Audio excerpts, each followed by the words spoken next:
Hello friends, तो ये आपका यूपी बोर्ड इंग्लिश का पेपर है जिसका कोड है 316 सीबी। चलिए इसके जान लेते हैं आंसर की। तो देख रहे हैं आपका ये 100 मार्क्स में पूछा गया है। सबसे पहले था इसमें रीडिंग का पार्ट जिसमें आपको पैसेज दिया था और उसमें प्यारे बच्चों 3-3 मार्क्स के इसमें क्वेश्चन पूछे गए हैं, आप देख पा रहे हैं, जो कि आपका 15 मार्क्स में पूछा गया है। आशा करते हैं आपने बहुत अच्छे से इसको कर लिया होगा।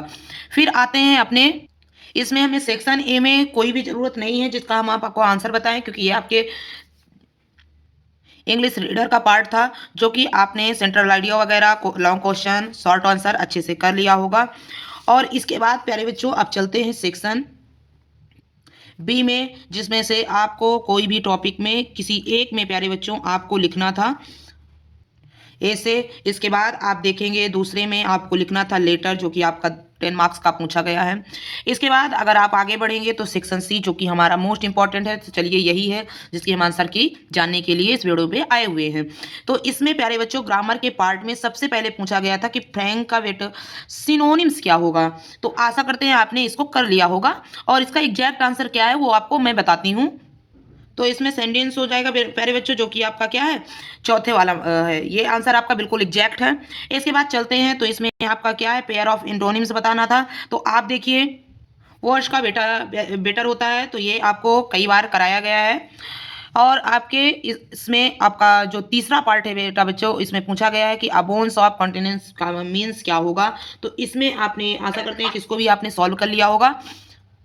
तो इसका एग्जैक्ट आंसर है रीजन ऑफ क्वेरल्स। तो प्यारे बच्चों आशा करते हैं कि इसको आपने अच्छे से कर दिया होगा। फिर इसके बाद चलते हैं तो आपका जहाँ पे आपको ब्राइट दिखे तो ऑप्टिमिस्ट आपको लगा देना था। तो आशा करते हैं ये भी आपका क्वेश्चन सही हो गया होगा, ठीक है। तो यहाँ पे देखेंगे आपका मैनी मैनी, जो कि आपका क्या है, ऑलरेडी प्रूव है, तो इसमें यस या यस नहीं जुड़ता है, ये आपका गलत हो गया। इसके बाद अ नंबर ऑफ नहीं लगता है, द नंबर ऑफ प्यारे बच्चों यूज होता है, तो इसका भी आपका गलत हो गया। इसके बाद आप देखेंगे न्यूज, तो यहाँ पे सही प्रोनाउंसिएशन यहाँ पे लगा हुआ है, इसलिए ये आपका एग्जैक्ट आंसर यानी थर्ड का है, आपका ई नंबर का थर्ड आंसर आपका सही हो जाएगा। इसके बाद आपको इनडायरेक्ट स्पीच में इसको चेंज करना था। तो पहला था ही सेड टू मी, तो यहाँ से आप चेंज कर देंगे he asked me what I had then the previous day. इसके बाद आपका दूसरे वाले का यदि आपने किया है तो सी रिक्वेस्टेड, क्योंकि प्लीज है प्यारे बच्चों, तो ये requested her friend he help to that day प्यारे बच्चों, टुडे की जगह क्या हो जाएगा, दैट डे। फिर इसके बाद यदि आपने देखा होगा तो यहाँ पे सो द डायरेक्ट, तो यहाँ पर आपको कंबाइन करना था। तो I am so that, full stop की जगह सिर्फ और सिर्फ आपको दैट लगा देना था। आई कैन नॉट रन, यानी मैं बहुत थका हुआ था, इस कारण से मैं दौड़ नहीं सका।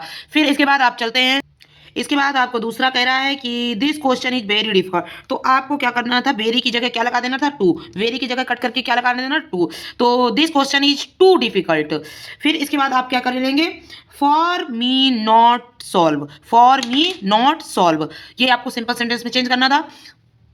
अगले में आप देखेंगे कि आपको पैसिव वॉइस में चेंज करना था। तो आपको क्या करना था कि the poor was not helped by him, ठीक है, ये आपका चेंज हो गया। अगर आपको चेंज करना था कैस में, इंट्रोगेटिव में, तो आपको क्या करना था कि इंट्रोगेटिव में चेक करने के लिए आपको can there glory, can there glory. फिर आपको क्या है यहाँ पे नेवर को क्या करना है, एवर में चेंज कर देना है, एवर फेड, ठीक है, क्वेश्चन मार्क्स लगा देना, क्योंकि इंट्रोगेटिव सेंटेंस में आपको चेंज करना था।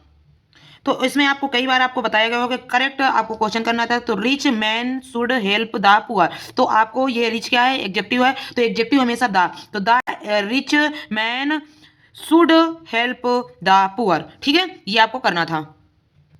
क्योंकि यहाँ पे कभी भी एग्जेक्टिव में जो है यस या यस लगा करके आपको नहीं बना सकते हैं, तो यहाँ पे पुअर हो जाएगा, ठीक है। इसको आपने कर लिया होगा आशा करते हैं।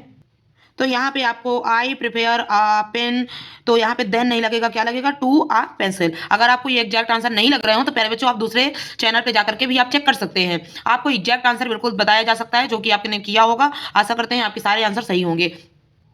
तो अंपायर प्यारे बच्चों आप देख पा रहे हैं यहाँ पे आपको इनके अलग अलग सेंटेंस में आपको बताना था। तो अंपायर जो होता है प्यारे बच्चों वो मैच के खेल से संबंधित है, तो ये अंपायर है जो कि निष्पक्ष निर्णय लेने के लिए होता है। और एम्पायर जो होता है बेटो, तो वो आपका क्या है, साम्राज्य से तात्पर्य यानी सही उसमें, ठीक है। इसके बाद फेयर और फायर, तो इसमें फेयर फेयर मतलब होता है मेला, तो ही गो टू फेयर, ठीक है। और फायर मीन्स जो कि यात्रा करना होता है। ठीक है, आशा करते हैं कि इसको आपने कर लिया होगा। ये आपका रहा ग्रामर का पार्ट। ठीक है, आपके सारे ग्रामर के पार्ट सही होंगे।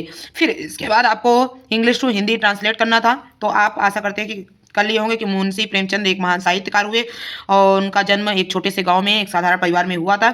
इसके बाद सेक्शन डी में आपका लिटरेचर का पार्ट है, का एक सेंट्रल आइडिया पूछा गया है। आशा करते हैं कि आपने कर लिया होगा। ये माई मदर्स एज अ 66 प्यारे बच्चों, ये बहुत ही इंपॉर्टेंट है, हर बार बोर्ड एग्जाम में पूछा जाता है। और अगर आपने तैयार किया होगा तो आशा करते हैं कि आपके सारे मार्क्स अच्छे बन गए होंगे। इसके बाद नेक्स्ट आपका देख रहे हैं कि आपको क्या 40 वर्ड्स में आपके क्वेश्चनों को आंसर करना था। फिर इसके बाद एनी वन क्वेश्चन आपका जो कि 80 वर्ड में आपको लिखना था, जो कि आपका लॉन्ग आंसर है। और आशा करते हैं कि आपने आपका हिंदी इंग्लिश का पेपर बहुत अच्छे तरीके से किया होगा। अगर आप ऐसे ही वीडियो में प्यारे बच्चों आपने पेपर के सॉल्यूशन को देखना चाहते हैं बिल्कुल विस्तार में, तो प्यारे बच्चों कमेंट करिए। और अगर वीडियो अच्छा लगा हो तो लाइक करिए, चैनल पर पहली बार हो तो चैनल को सब्सक्राइब जरूर से जरूर कर लीजिएगा। मिलते हैं कल एक नए वीडियो में।